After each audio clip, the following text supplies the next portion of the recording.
जिस लड़का और लड़की का विवाह नहीं हो रहा, बहुत हताश हो गए, परेशान हो गए, विवाह संबंध जमी नहीं रहा, किसी भी बुधवार के दिन तांबे के कलश में चने की दाल को भर लीजिए, किसी भी बुधवार, और तांबे के कलश में चने की दाल को भर लो, उसमें 2 गोल सुपारी रख लो, पूजन वाली सुपारी रख कर 2 सिक्के उसमें रख लो, पीले कपड़े से मुख बांध दो, उसका पूजन करो बुधवार के दिन भी, और गुरुवार के दिन उसका पूजन स्नान करने के बाद करना, पर घर में किसी से बात मत करना, मुख से शब्द मत सुनना, मुख झूठा मत करना।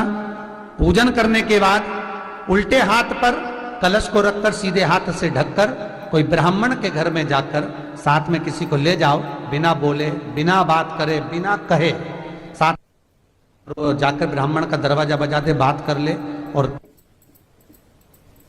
में गया वो, पर तुम्हें नहीं बोलना है, और वो कलश ब्राह्मण के अपनी कामना कर कर वो कलश का दान दे दिया।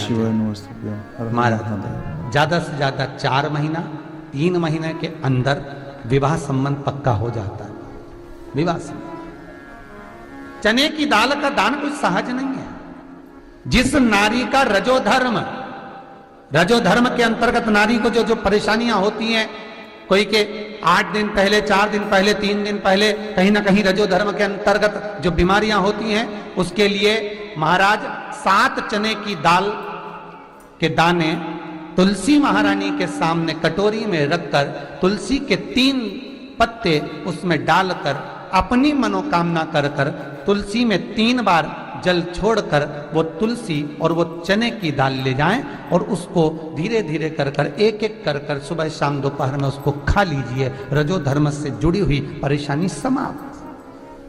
कोई सहज नहीं है महाराज। चने की दाल को स्वर्ण दान का भी भाव कहा गया। हमारे हिंदू धर्म में चने की दाल को स्वर्ण दान भी करते हैं। जो व्यक्ति स्वर्ण दान नहीं कर पाता वो चने की दाल का दान कर देता है, तो स्वर्ण दान के बराबर मान्य है महाराज। फिर निवेदन करा, चने की दाल का व्याख्यान वर्णन फिर किया गया।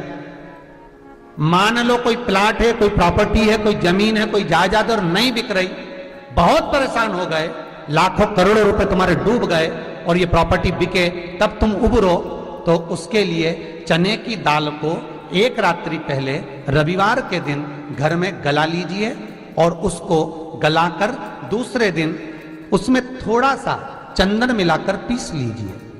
पर पीसना आपको मिक्सर में नहीं है, पीसना आपको सिलबट्टे पर, चकोटी पर जो आपके यहाँ उससे उसको पीस लीजिए। और पीसने के बाद उसमें थोड़ा सा दूध मिलाकर शिव मंदिर में जाकर शंकर भगवान के शिवलिंग का सोमवार के दिन लेपन करिए।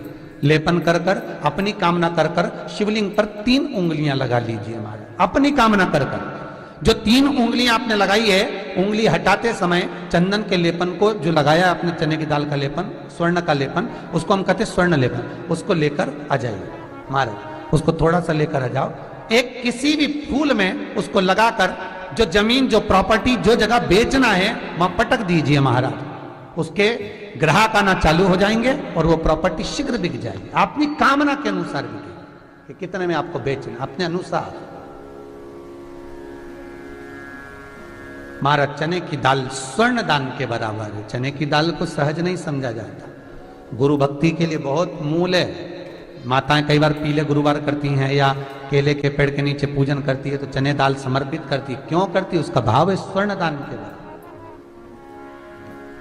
मनवांचित फल की प्राप्ति के लिए, मनोकामना के लिए। जिस जमीन में फसल कम होती हो, जिस जमीन में प्रॉपर्टी के अंतर्गत कहीं लाभ नहीं मिल रहा हो, जो कई लोग वो जमीन की दलाली का काम करते हैं ना, जमीन बेचवाते हैं, खरीदवाते हैं और कोई लाभ ही नहीं मिल रहा, कई दिनों निकाल दिए, साल निकाल दिए, कोई लाभ नहीं हुआ, तो निवेदन है शंकर भगवान के मंदिर में शिवलिंग पर 108 चने की दाल समर्पित करो। उस 108 चने की दाल को प्रदोष के दिन शाम के समय समर्पित कर कर उस दाल को उठाकर लिया, जेब में पीले रुमाल के साथ उसको बांध कर रख लो। किसी प्रॉपर्टी का सौदा कराने जाओ, उसको पटक कर लेकर जाओ, आपके लाभ होना चालू, सौदे होना चालू, आपको कमीशन मिलना चालू। बद्रीनाथ में अगर 41 दाने चने की दाल के पीले कपड़े में बांध कर जो शंकर भगवान के 41 बार नाम लेकर बद्रिकाश्रम को चढ़ाता है, आज भी उसकी मनोकामना पूरी हो जाती है। इसलिए बद्री नारायण में चने की दाल चढ़ती है। क्यों चढ़ती है किसी को नहीं मालूम, पर उसका कारण यह शिव महापुराण में लिखा कि बद्रिकाश्रम में चने की दाल शंकर भगवान का नाम लेकर चढ़ाई जाती है। क्यों? क्योंकि जब जैसे दादी को स्वर्ण सीढ़ी चढ़ाते हैं, देखा स्वर्ण सीढ़ी चढ़ाते हैं तो चने की दाल बर्तन में भरते हैं, फिर उस पर सोने की सीढ़ी रखते हैं, तब वो स्वर्ण सीढ़ी चढ़ती है। उसी तरह जब हम किसी बच्चे को गोदी लेते हैं और उसको कोई दान देते हैं, अपना मकान अपनी जायदाद जब उसके नाम लिखते हैं, तो बच्चे को जब गोदी लिया जाता है तो सामने थाली में चने की दाल भरी जाती है। नामकरण संस्कार जब बच्चे का किया जाता है तो सामने थाली में चने की दाल रखी जाती है। क्यों? चने की दाल जब हम दान करते हैं तो स्वर्ण के बराबर दान का, प्रॉपर्टी के बराबर दान का लाभ जीव को प्राप्त होता है। आज भी नारायण के मंदिर में बद्रिकाश्रम में 41 दाने चने की दाल के देने पर, आपको 41 तो गिनता नहीं इसलिए पोटली में बांध कर ले जाता है, जितने हैं दे दो, शिव का नाम समर्पित करिए।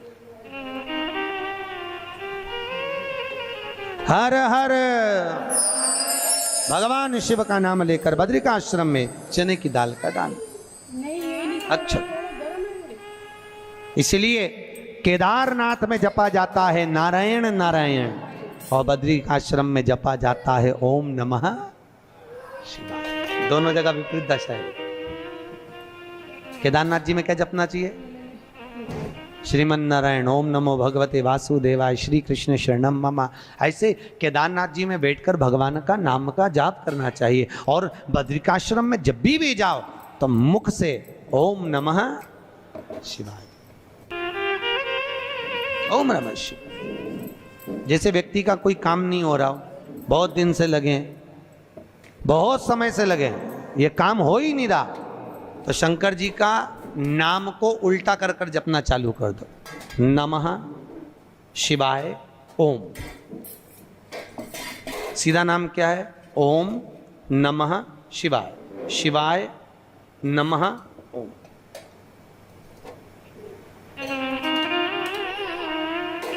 जब उल्टा नाम व्यक्ति जपना चालू कर देता है, जिस बच्चे के, बच्ची का, जिसका भी विवाह नहीं हो रहा हो, कोई काम नहीं हो रहा हो, कोई सीए की पढ़ाई कर रहा है और एग्ज़ाम में निकल ही नहीं रहा, 3-3 4-4 बार बैठ गया, पास ही नहीं हो रहा, उस बच्चे को बोल दो बस सुबह उठते से ही शिवाय नमः ओम बोलना चालू कर दे, एक ही बार में सिया पास ले।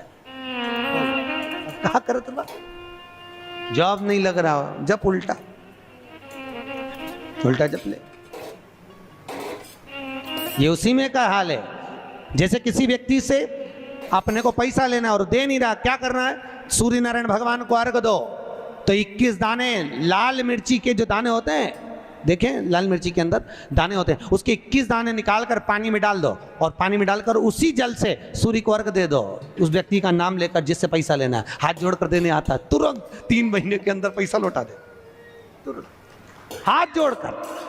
ये सूर्य को अर्घ देने पर मात्र व्यक्ति दौड़कर पैसा देने आता है, कितना भी हो,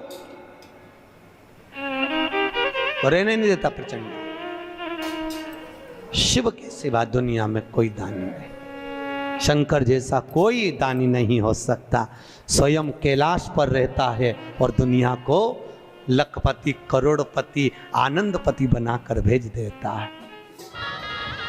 कभी अगर मौका लगे, कभी ऐसा योग लग जाए कि कोई आपसे कहे कि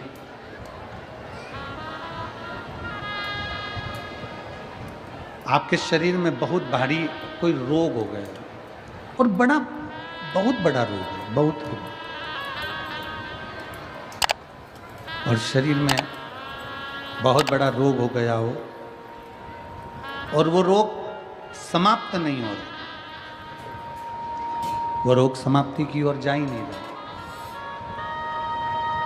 रोग समाप्त हो ही नहीं रहा, तो एकांक्षी नारियल लीजिए। श्रीफल, नारियल देखा है सब लोगों ने? श्रीफल जो होता है, नारियल जो होता है, एकांक्षी नारियल। एकांक्षी नारियल से मतलब है कि नारियल में जो जटा होती है उस जटा के स्थान पर 3 नेत्र होते हैं। किसी किसी नारियल में 2 नेत्र होते हैं, किसी में 3 नेत्र होते हैं, किसी में 2 नेत्र होते हैं, किसी में 3 नेत्र होते हैं। तो 3 नेत्र वाला नहीं, 2 नेत्र वाला नहीं, कभी अगर मिल जाए भूलवश तुम्हारे हाथ में आ जाए, एकांक्षी नारियल,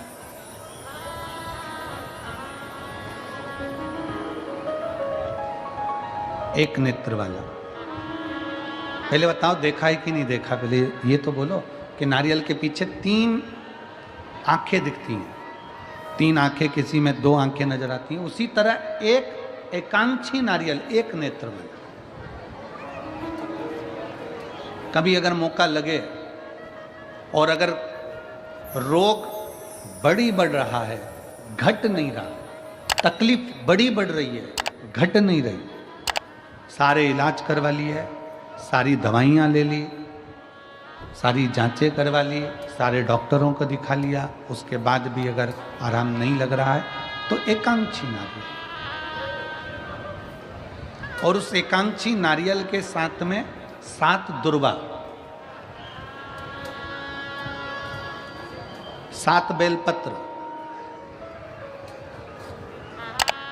7 दुर्वा, 7 बेलपत्र, 7 पीले कनेर के पुष्प हाथ में लेकर, जो व्यक्ति बहुत ज़्यादा बीमारी अवस्था में है और दवाइयाँ भी अगर लॉक नहीं कर रही हैं, डॉक्टर की दवाइयाँ खाते रहो, दिखाते रहो, उसके साथ में वो एकांक्षी नारियल जिसकी एक आंख है, 7 दुर्वा, 7 बेलपत्र, 7 पीले कनेर के पुष्प हाथ में लेकर श्री शिवाय नमस्तुभ्यम कहते हुए हाटकेश्वर महादेव का नाम लेकर। कौन से महादेव? हाटकेश्वर महादेव। हाटकेश्वर महादेव का नाम लेकर अपनी कामना करते हुए, बाबा से विनय करते हुए, जहां से, जैसे ये शिवलिंग है, ये जलाधारी है, ये जलाधारी से जल बह रहा है, ये जल बहकर जहां से जाता है, ये जल बहने के स्थान जहाँ तक है, उसके बीच में कहीं पर भी, जहाँ जल बह रहा है ना, ये पानी बहकर जहाँ जा रहा है, उस स्थान पर कहीं पर भी वो जल बहकर जहाँ से जा रहा है जमीन पर, उस स्थान पर कहीं पर भी उस नारियल को, एकांक्षी नारियल, 3 आंख वाला नहीं, 2 आंख वाला नहीं, एक नेत्र वाला एकांक्षी नारियल, सफ़ेद पीला कनेर, 7 बेलपत्र, 7 दुर्वा के साथ में उसको रख दीजिए और 1 लोटा जल देवाधिदेव महादेव को दक्षिण के भाग में खड़े होकर, उत्तर की ओर मुख कर कर, यहाँ बैठकर या खड़े होकर इस भाग में उधर की ओर देखते हुए जल समर्पित कर दीजिए। उसमें से 1 बेलपत्र, 1 दुर्वा उठा कर लिया, उसी में से 1 कनेर का पुष्प अशोक सुंदरी वाली जगह पर समर्पित कर दो। दुर्वा सुबह के समय पर खाना है, बेलपत्री दोपहर के समय पर खाना है। उसके बाद में 15 दिन 8 दिन बाद फिर वापस जांच कराओ, आपके रोग में आराम मिलना प्रारंभ हो जाएगा। शिव उसको ठीक करना प्रारंभ कर। एकांक्षी नारियल आजा बेटा दान दीजिए। गुरु द्रोणाचार्य ने कहा कि जो शीश का दान दे देगा, जो शीश,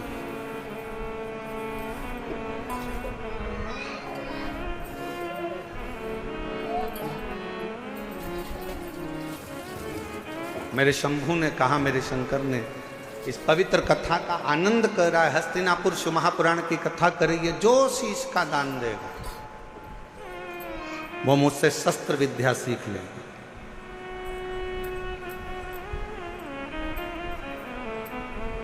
अब कौन शीश का दान दे? सब 105 जितने शिष्य बैठे थे गुरु द्रोणाचार्य के, उसमें से 100 शिष्य उठकर चले गए। 5 शिष्य बैठे रहे पांडव, उसमें भी एक अर्जुन सामने बैठा रहा, तलवार उठाई और शीश के पास लेकर जाने लगा, काट कर शीश का दान देने लगा। गुरु द्रोणाचार्य ने मना कर दिया, मुझे कटा हुआ शीश नहीं, तेरे धड़ पर लगा हुआ शीश मेरे चरणों में पड़ जाएगा, उतना दान बहुत है और मैं तुझे दे दूं, मत दीजिए। शंकर भगवान को तुम्हारा धन नहीं, वैभव नहीं, सत्ता नहीं, दौलत नहीं, शिव जी को केवल तुम्हारा एक लोटा जल शिव को समर्पित कर दो। एक लोटा जल भी नहीं हो तो 3 बार ताली बजा दो। वो भी नहीं है तो मुख से बम बम बोले बोले। ये भी नहीं बोल सकते तो मुख से हर हर महा इतना कर सकते। बहुत